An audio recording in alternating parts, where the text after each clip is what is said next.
தமிழகம் எங்கும் கிளைகள் கொண்ட அண்ணமால் institute of hotel management and hospital management படிப்பில் சேர்வதற்கான அட்மிஷன் நடைபெறுகிறது. திமுக ஆட்சியில் 364 வாக்குறுதிகளை நிறைவேற்றியுள்ளதாக முதலமைச்சர் ஸ்டாலின் பெருமிதம் தெரிவித்துள்ளார்.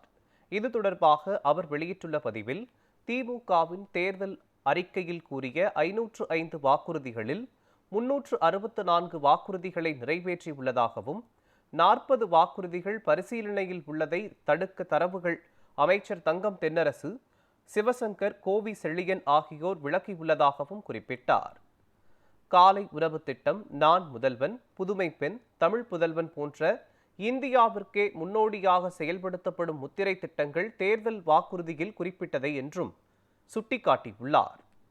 முந்தைய ஆட்சியின் 10 ஆண்டு கால நிதி நிர்வாக சீர்கேடு, கொரோனா நெருக்கடி, மத்திய பாஜக அரசின் ஓரவஞ்சனை போன்ற தடைகளை கடந்து சொன்ன சொல்லை காப்பாற்றியுள்ளோம் எனவும் முதலமைச்சர் ஸ்டாலின் குறிப்பிட்டுள்ளார்.